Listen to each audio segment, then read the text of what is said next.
उपस्थित राज्याचे लोकप्रिय मुख्यमंत्री माननीय एकनाथजी शिंदे, आपले सर्वांचे नेते माझे मित्र माननीय चंद्रशेखरजी बावनकुळे, माजी आमदार रेड्डी साहेब, खासदार कृपालजी तुमाने, आपले उमेदवार राजू पारवे, सर्व उपस्थित मान्यवर, माफ करा मुख्यमंत्री महोदयांना जायचं, मी आपला जास्त वेळ घेऊ इच्छित नाही आणि माननीय नरेंद्र मोदीच्या सभेला त्यांना जायचं. मोदी साहेबांची चंद्रपूरला सभा आहे, साहेब इथून डायरेक्ट चंद्रपूरला चालले. मी आपल्या सर्वांना विनंती करण्यासाठी आलो. अनेक निर्णय सरकारने घेतले आणि अनेक घेत आहे लोकांच्या कल्याणाचे, गोरगरीब शेतकऱ्यांच्या हिताचे. आम्ही सांगितलं की त्यांनी ई पीक पेरा केला नाही त्याच्यासाठी ऑफलाईन करा, ते करून टाकलं. आता नवीन जीआर निघत आहे, ज्या आदिवासी शेतकऱ्यांच्या सातबारामध्ये नाव नाही, अतिक्रमित वन जमिनी आहेत, त्याला देखील बोलून देण्याचा निर्णय सरकार लवकर घेणार आहे. त्याची फाईल अंतिम टप्प्यात आहे. कधी महाराष्ट्राच्या इतिहासात धान उत्पादक शेतकऱ्याला आम्ही आमदार होतो. या अधिवेशनामध्ये माननीय शिंदे साहेब होते, त्याचे साक्षीदार सर्व लोक होते. 20 कोटी रुपये देत होते महाराष्ट्राच्या शेतकऱ्याला वाटण्यासाठी. या एका महिन्यात माननीय मुख्यमंत्री आणि उपमुख्यमंत्री महोदयांनी 16,000 कोटी रुपये धान उत्पादक शेतकऱ्याला दिले. कुठं 20 कोटी आणि कुठे 16,000 कोटी. हा फरक आहे. आज ही रामटेकची भूमी आहे. माननीय नरेंद्र मोदी साहेब युग पुरुष यांनी या देशात राहणाऱ्या करोडो लोकांचं स्वप्न पूर्ण केलं आणि त्या 22 जानेवारीला रामटेकला आपण महासंस्कृती महोत्सव घेतला आणि माननीय शिंदे साहेब, देवेंद्र फडणवीस साहेबांनी या ठिकाणी जाहीर केलं की महाराष्ट्राचा महासंस्कृती महोत्सव दरवर्षी 22 जानेवारीला रामटेकला होईल सरकारच्या वतीने. हा एक मोठा निर्णय सरकारने या ठिकाणी घेतला. वेळेची अडचण आहे. जे मागितलं ना ते ठिकाणी देते. अनेक विषय अजून मुख्यमंत्री साहेबांकडे अंतिम टप्प्यात आहे. या मोठ्या प्रमाणामध्ये महिला वर्ग या ठिकाणी उपस्थित आहे. मी गेलो होतो त्या महिला सीआरपीच्या मोर्चात. आहे का कोणी इथं महिला बचत गटाच्या सीआरपी? आपण पाहिलं असेल, मी मुख्यमंत्रीचा प्रतिनिधी म्हणून आझाद मैदानमध्ये गेलो होतो. जोरजोरात पाऊस सुरू होता. मुख्यमंत्री महोदय सांगितलं त्यांचं मानधन डबल. महिला बचत गटाचा 15,000 रिव्हॉल्विंग फंड होतो, त्याला 30,000 करून टाकलेला आहे. आणि आता ज्या नवीन योजना मी तयार करून सरकारला दिलेल्या मुख्यमंत्री महोदयाची सही घेणार आहे. मला माहित आहे मी हट्टी माणूस आहे, स्वतःसाठी हट्ट करत नाही, परंतु आमच्या महिला भगिनीसाठी हट्ट करणार आहे. कालच रात्रीला बैठक झाली आणि आता मी ठरवलेलं आहे की टप्प्याटप्प्याने प्रत्येक महिला बचत गटाला शासनाच्या वेगवेगळ्या योजनेतून किमान 1 लाख रुपये रिव्हॉल्विंग फंड दिल्याशिवाय हे सरकार स्वस्थ बसणार नाही. हे सांगताना मला आनंद आणि अभिमान या ठिकाणी होत आहे. एक सरकारमध्ये फरक आहे. ते सीएम केअर आणि पीएम केअरचे पैसे जमा झाले होते. साहेब मुख्यमंत्री झाले, भडभड जे पैसे वाटले. आता तुम्ही सर्व साक्षीदार, मुख्यमंत्री सहायता निधीचे पैसे कसे भरभरून येत आहे आपला दिव्यांग सहायता कक्ष, वैद्यकीय सहायता कक्षातून. आणि सर्वात महत्वाचं की 630 कोटी रुपये सीएम केअरचे वाचले होते, ते जमा झाले, खर्चच नाही झाले. आणि पीएम केअरचे 180 कोटी रुपये. आता शिंदे साहेबांनी तसा प्लॅनिंग केला. जे दवाखाना आपला झाली कॉन्सेप्ट आपण नागपूर जिल्ह्यात 9 डिसेंबरला माननीय देवेंद्र फडणवीस साहेबांच्या हातून उद्घाटन करून सुरू केलं, ज्याच्यामध्ये महाराष्ट्रात आपल्या तालुक्यामध्ये 20,000 पेशंटची तपासणी झाली आहे. आरोग्य सेवेमध्ये सरकारचं काम खूप आहे. माननीय मुख्यमंत्री महोदयांनी आपल्या डिपार्टमेंटला आदेश दिले, त्याचा जीआर निघाला की आता दवाखानासाठी पेशंट दवाखान्यात जाणार नाही, तर दवाखाना आमच्या महिला भगिनीला आणि सामान्य माणसाला, गरीब आदिवासी माणसाला घराघरात जाऊन तपासणी करेल आणि त्याचा उपचार करेल. अशा पद्धतीचा निर्णय सरकारने घेतला. कशासाठी सरकार? हे लोकहितासाठी सरकार आहे. हे शेतकऱ्यांसाठी सरकार आहे. सामान्य बांधकाम मजूर, कामगार, युवा उद्योजक 3,000 एकरची एमआयडीसी आमणीमध्ये मंजूर केली. 18 डिसेंबरला त्याचं नोटिफिकेशन निघालं. भूसंपादन बेरोजगारीचा प्रश्न होतं. 3,000 एकरची एमआयडीसी. काल उद्योगासोबत मिटिंग झाली माननीय मुख्यमंत्री महोदयाची. आमणी फाटा येथे 3,000 एकरची एक एमआयडीसी करत आहोत. त्याचं नोटिफिकेशन निघालं. खरेदी विक्री बंद झाली. आणि जिथे माननीय नरेंद्र मोदी साहेबांची सभा आहे त्या कन्हानला देखील एक महिलांसाठी एक नवीन एमआयडीसी करण्याचा काल आम्ही निर्णय घेतलेला आहे. तो देखील निर्णय लवकरात लवकर आम्ही अंमलात आणण्याचा प्रयत्न करणार आहोत.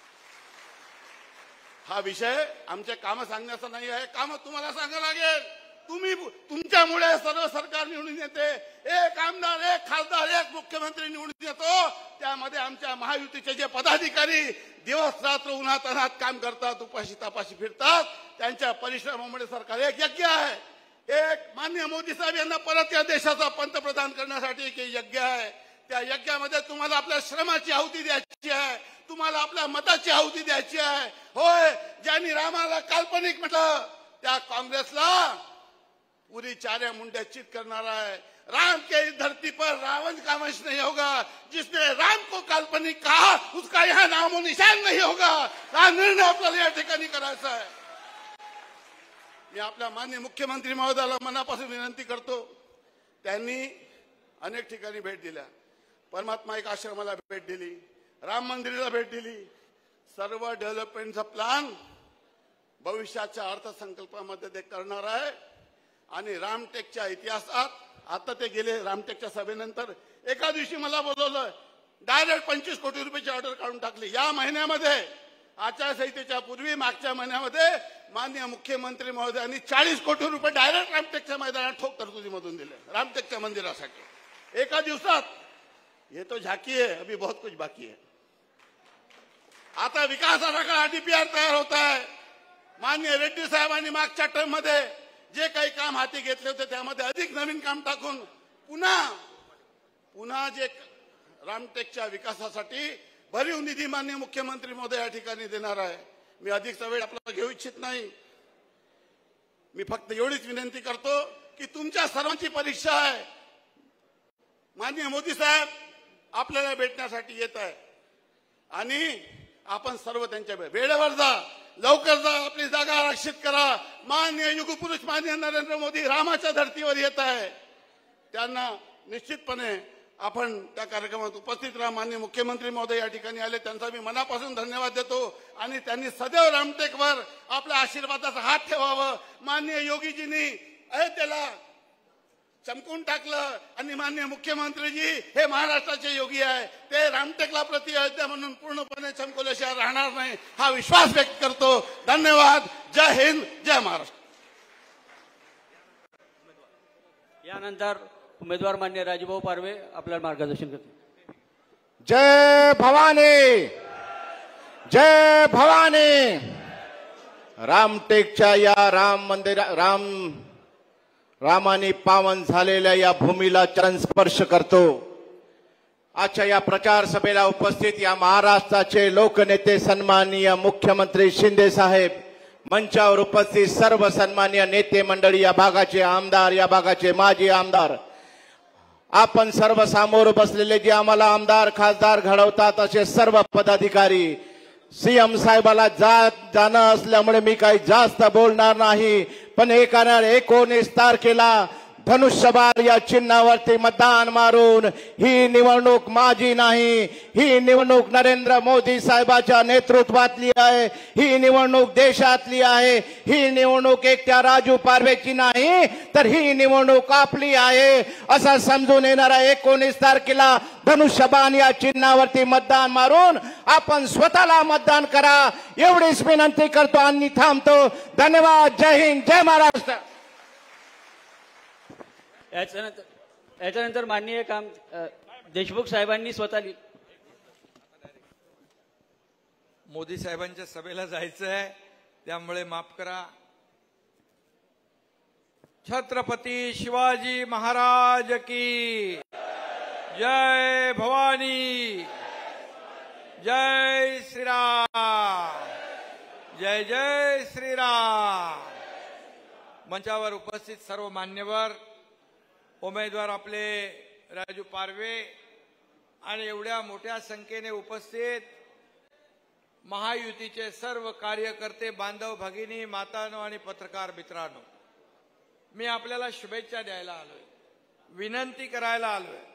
खरं म्हणजे आशिष जयस्वाल आणि बावनकुळे जी आपल्या उमेदवारांनी आपल्याला विनंती केली आहे, रेड्डी साहेबांनी विनंती केली की या ठिकाणी येणाऱ्या 19 तारखेला या रामटेक लोकसभा मतदारसंघामधून महायुतीचे उमेदवार आपले राजू पारवे यांना आपल्याला विजयी करायचं आहे.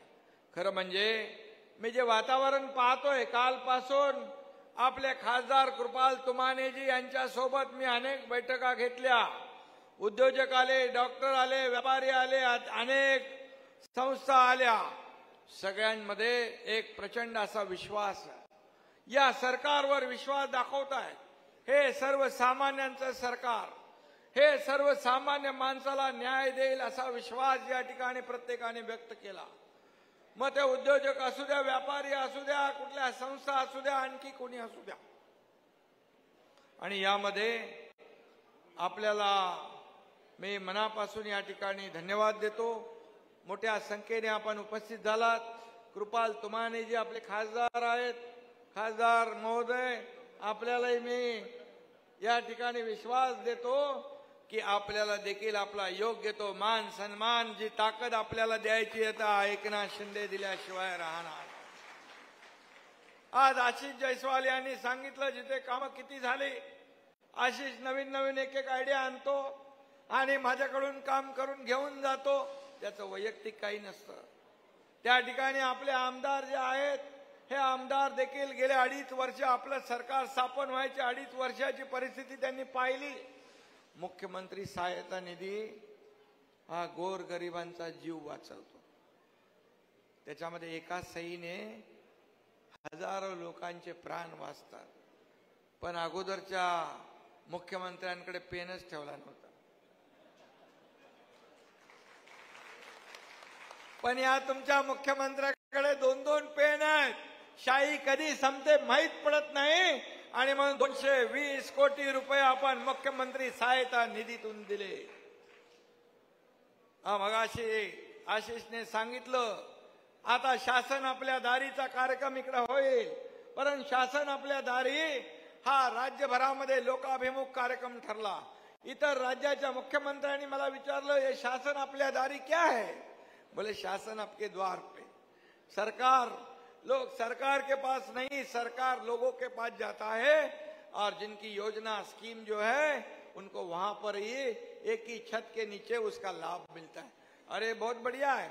आणि आपल्याला मी सांगतो, शासन आपल्या दारीच्या माध्यमातून जे लाभ, निर्णय, योजना 5,30,00,000 लोकांनी घेतले. कारण शासन आपल्या दारी थेट जाऊन त्या ठिकाणी जाऊन त्यांच्या योजना त्यांना आपण देत होतो. या योजना पूर्वी नव्हत्या का? होत्या. या निर्णय नव्हता का? होता. हे लाभ पूर्वी नव्हते का? होते. परंतु चक्रा मारून मारून आपला तो नागरिक, आपला माणूस तो वैतागून सोडून द्यायचा. परंतु म्हणून आपण शासन आपल्या दारी लोकाभिमुख केला. आज शासन आपल्या आरोग्य आपल्या दारी ही नवी संकल्पना आपण घेऊन जातोय. त्या मुख्यमंत्री सहायता निधीमध्ये जे पैसे 600 कोटी मला वाटतं शिल्लक आहेत, 630 सीएम केअर मध्ये, ते कोणासाठी वापरायचे? लोकांसाठी वापरले पाहिजे. आणि मग लोकांना देखील, महिलांना, माझ्या बांधवांना आता तुम्हाला तालुक्याच्या ठिकाणी जावं लागणार नाही. तर मोबाईल दवाखाना, हॉस्पिटल ऑन व्हील, आरोग्य आपल्या दारी, हे लवकरच आपण निर्णय घेतला आणि त्याची योजना देखील चालू होती आहे. हे सरकारचं काम आहे. हे सरकारचं काम आहे. महिला भगिनी एवढ्या मोठ्या संख्येने बचत गटाच्या माध्यमातून आशिष जयस्वाल यांनी सांगितलंय. मी आणखी त्याच्यामध्ये सांगू इच्छित नाही. आज मोदी साहेबांनी देखील महिलांच्या बाबतीत मोठे निर्णय घेतले, अनेक योजना केल्या. पहिलं नवीन संसद भवन केलं. त्याच्यामध्ये काय निर्णय घेतला आपल्याला माहित आहे? महिलांना आरक्षण देण्याचा निर्णय नवीन संसद भवनामध्ये घेतला. एवढी हिंमत आणि धाडस करणारा आपला प्रधानमंत्री आहे. आणि म्हणून या देशाचं नाव जगभरामध्ये अभिमानाने डंका पिटवण्याचं काम मोदीजी करतायत. 11वी अर्थव्यवस्था 5व्यावर आणण्याचं काम केलंय मोदीजींनी. आणि पूर्णपणे या जगभरामध्ये देशाचा मान, बहुमान, सन्मान वाढवलाय. भारत बोलता है तो लोग सुनते, देश दुनिया सुनती है. अशा प्रकारचं वातावरण पुऱ्या जगभरामध्ये त्यांनी केलं. कोणी त्यांना बॉस म्हणतो, कोणी सलाम करतो, कोणी वाकून नमस्कार करतो. आज मोदीजी देशामध्ये नाही जगामध्ये नंबर 1 चा लोकप्रिय झालेला नेता आहे, याचा आपल्याला सार्थ अभिमान आहे. आणि म्हणून ही निवडणूक मोदीजींची आहे, ही निवडणूक देशाची आहे, ही निवडणूक देशाच्या विकासाची आहे, ही निवडणूक महिलांच्या आत्मसन्मानाची आहे, ही निवडणूक जनतेच्या फायद्याची आहे, जनतेच्या विकासाची आहे, सन्मानाची आहे. आणि म्हणून एकीकडे मोदीजींच्या द्वेषाने पछाडलेली आघाडी, त्यांच्याकडे ना अजेंडा ना झेंडा, पण त्यांच्याकडे ना नीती ना नियत ना निर्णय, परंतु इकडे अजेंडा आहे, लोक आपल्या विकासाचा अजेंडा आहे, देशाच्या विकासाचा, देशाच्या प्रगतीचा, सर्वसामान्य माणसाला न्याय देणारा अजेंडा आहे. आणि म्हणून आपल्याला मोदीजींनी जे 400 पार, अब की बार हा जो विश्वास दाखवलाय तो तुमच्या जीवावर. आपल्या महाराष्ट्रामधून आपल्याला अब की बार किती द्यायचे आहेत? अब की बार अरे 45, आपल्याकडे 400 नाहीत, आपल्याकडे 48 मध्ये 45 पार करायचं आहे. आणि त्याच्यामध्ये तुमचा रामटेकचा राजू पारवे नंबर 1 ला असला पाहिजे, यासाठी आपल्याला मी विनंती करायला आलो. आणि म्हणून महायुतीची एवढी ताकद पाहिल्यानंतर मला वाटतं समोरच्या उमेदवाराचं डिपॉझिट जप्त झाल्याशिवाय राहणार नाही. अशा प्रकारचं काम आपल्याला पुढच्या काळात करायचं आहे. 19 तारखेपर्यंत आपली सगळी कामं आपण बाजूला ठेवा.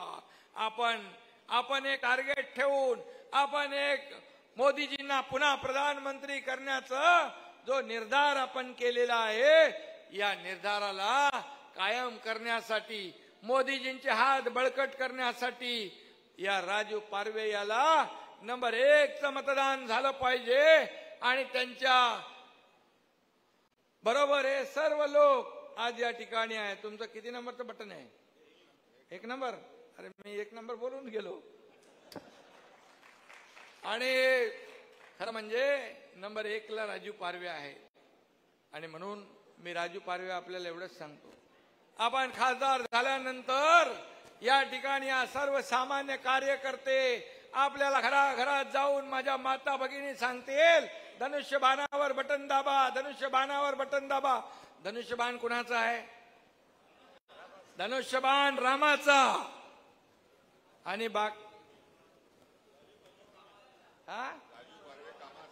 राजू पारवे कामाचा. जो राम का नहीं वो काम का नहीं. त्यांना घरी बसवायचं आहे आणि राजू पारवे यांना निवडून आणायचं आहे. राजू पारवे तुमच्यासाठी हे लोक रात्रंदिवस उन्हात तानात फिरतील, मत मागतील, आपल्याला निवडून आणतील. निवडून आल्यानंतर मात्र यांचे सगळ्यांचे फोन घ्यायचे, फोन चालू ठेवायचा. आणि त्या ठिकाणी बघा कार्यकर्त्यांची काय अपेक्षा असते. कार्यकर्त्याची अपेक्षा काय असते?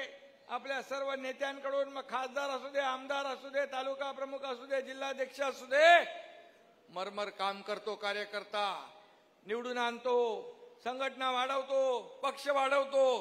पण जेव्हा तो अडचणीत असतो, तेव्हा पोलीस स्टेशनची मदत, हॉस्पिटलची मदत, त्याला काही उपचाराची मदत, काही कोर्ट कचेरीची मदत, काही छोटी मोठी कामं असतील त्याची मदत जेव्हा लागते, तेव्हा मात्र त्याची अपेक्षा असते की आपल्या नेत्यांनी त्याच्या बरोबर उभं राहिलं पाहिजे, त्याच्या पाठीशी उभं राहिलं पाहिजे.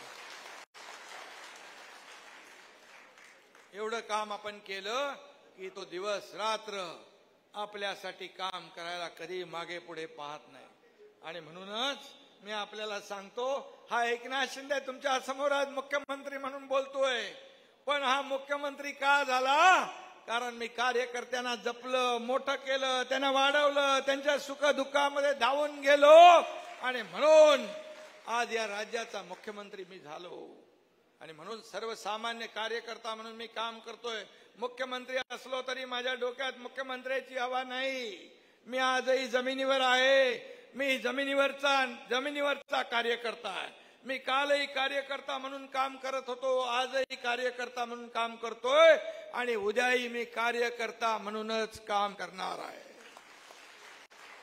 आणि म्हणून तुमचा हक्काचा माणूस मंत्रालयात आहे. चिंता करण्याची कारण नाही. योजना अनेक राबवतोय. अनेक योजना पुढे राबवणार आहे. कुठलाही फायदा राज्यकर्त्यांना आम्हाला कुठलाही घ्यायचा नाही. हे राज्य हे सर्वसामान्य लोकांसाठी आहे. माझ्या शेतकऱ्यांसाठी, कष्टकऱ्यांसाठी, कामगारांसाठी, माझ्या माता भगिनींसाठी, माझ्या युवकांसाठी, माझ्या ज्येष्ठांसाठी हे सरकार निर्णय घेतंय. शेतकऱ्यांसाठी आपण 121 जलसिंचन प्रकल्पांना मान्यता देणारं हे ऐतिहासिक सरकार आहे. शेतकऱ्यांच्या 1 रुपयात पीक विमा देणारं सरकार आहे. शेतकऱ्यांना 6,000 रुपये वर्षाला मोदी साहेबांनी दिले, त्याच्या 6,000 रुपये टाकून वर्षाला 12,000 रुपये देण्याचा ऐतिहासिक निर्णय आपल्या सरकारने घेतला आहे. आणि धानाला 40,000 बोनस. जेव्हा धानाचा विषय झाला तेव्हा म्हणलं अरे बाबा कंजूसी करू नका, द्या, सडळ हस्ते द्या. हा शेतकरी आपला मायबाप आहे, अन्नदाता आहे, त्याला वाऱ्यावर सोडणार हे सरकार नाही. आणि म्हणून आम्ही निर्णय घेतले. आणि म्हणून महिला भगिनींना माझी विनंती आहे, खूप मोठ्या प्रमाणावर बचत गट, आरोग्य सेविका, अंगणवाडी सेविका, इतर जे जे काय आहे त्यांना देखील आपण सगळं योजना देतोय. 50% एसटी सवलत दिली, ज्येष्ठांना मोफत दिलं. आज आपले बांधव इकडे आहेत. आज आपल्या महिला 50% का प्रवास करता की नाही एसटी मध्ये जाता ना. बांधवांना, आपल्या घरच्या लोकांना आपण सांगतो थांबा जरा, मी अर्ध्या तिकिटात जाऊन बाजार घेऊन येते. आणि आमच्या बंधूंना देखील तेवढा थोडा आराम मिळाला. आणि एसटी तोट्यात गेलेली एसटी भरभरून वाहू लागली. एसटी फायद्यात आली तुमच्या महिलांमुळे, 50% तिकीट करून सुद्धा. आणि म्हणून स्त्री शक्ती जी आहे ही महिला शक्ती, नारी शक्ती मजबूत आहे. ज्याच्या मागे उभी आहे त्याचा कोणी बालबाका करू शकत नाही. आणि म्हणून राजू पारवे तुम्हाला एवढं सांगतो, एवढी महिला शक्ती आपण जिकडे जातोय तिकडे महिला मोठ्या प्रमाणावर प्रचारात येत आहेत.